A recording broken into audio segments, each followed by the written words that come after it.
Datang kembali di pembahasan mendalam kita. Sebelumnya kita udah ngobrolin ya, gimana momen sekarang ini tuh sebenarnya kayak cetak biru dari masa lalu yang lagi jalan. Betul.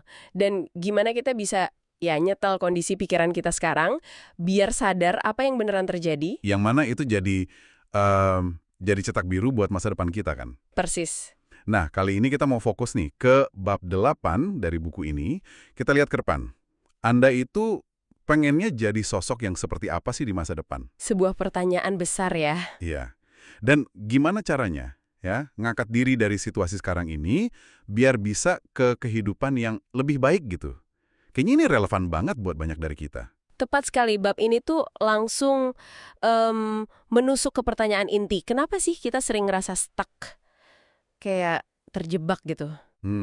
Iya. Mungkin ya dalam siklus begadang main game atau nonton serial terus-terusan, marah ke orang yang kita sayang, atau mungkin bohong dikit lah biar nggak konflik. Kebiasaan yang nyaman tapi nggak bagus ya. Nah itu dia, rasanya nyaman, padahal ngerusak. Buku ini nekenin banget. Langkah pertamanya ya jujur aja sama diri sendiri. Jalan yang sekarang ini beneran nggak sih nuju ke kedamaian yang kita cari? Oke, ini menarik.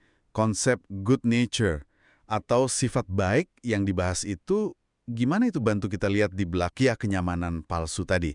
Karena kan susah ya jujur gitu.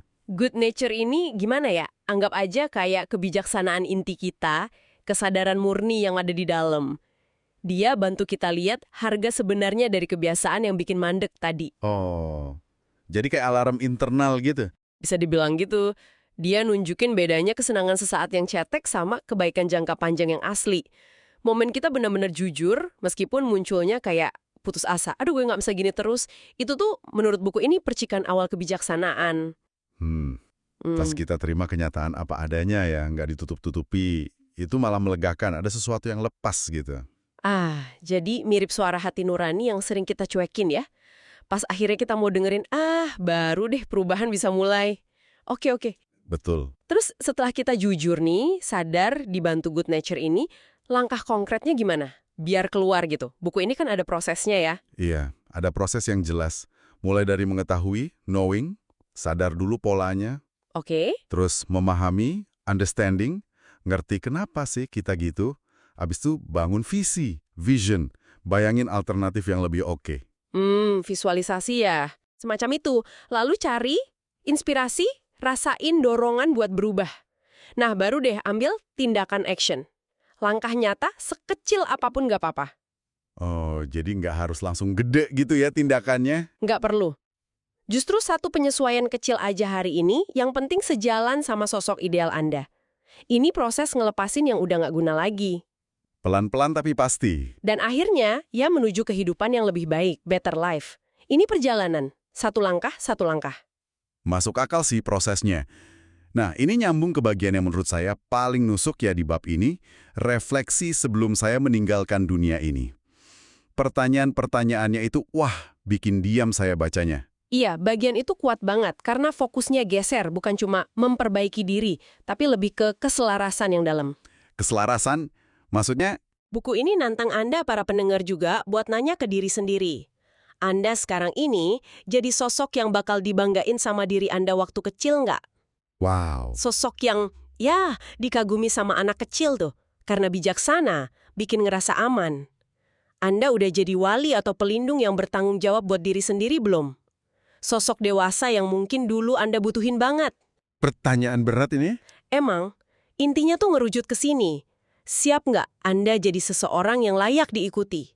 Dimulai dari diri Anda sendiri dulu deh. Mau nggak ngikutin arahan Anda? Maksudnya, kita jadi pemimpin buat diri sendiri gitu? Kurang lebih, buku ini ngingetin, waktu jalan terus loh. Tiap hari itu kesempatan emas buat gerak deketin sosok ideal itu. Waktu masih ada tapi, ya nggak selamanya. Kesadaran soal waktu ini bisa jadi pemacu yang kuat. Jadi, kalau ditarik benang merahnya nih, intinya soal bangun keselarasan tadi ya. Bergerak aktif menuju versi diri yang nolak buat stuck lagi, versi diri yang dihargai sama diri kita di masa lalu. Dan diri kita yang sekarang juga. Iya, jadi nahkoda buat kapal kita sendirilah, bukan penumpang pasrah lagi. Persis. Itu dia. Dan mungkin ini ya sebagai pemikiran penutup buat Anda bawa pulang, buat direnungkan. Kalau suatu saat nanti kita harus pergi, udah siap belum ninggalin dunia ini tanpa beban khawatir atau penyesalan yang gimana gitu? Yakin nggak kalau semua bakal baik-baik aja? Buat diri kita, buat sekitar kita mungkin, setelah kita nggak ada. Pertanyaannya dalam banget ya buat direnungkan. Oke, di pembahasan kita selanjutnya, kita bakal lanjut nih ke bab 9. Kita lihat gimana pembebasan sejati itu justru bisa ditemuin di tiap momen yang kita jalani. Yap, ditunggu kelanjutannya. Sampai jumpa di sana.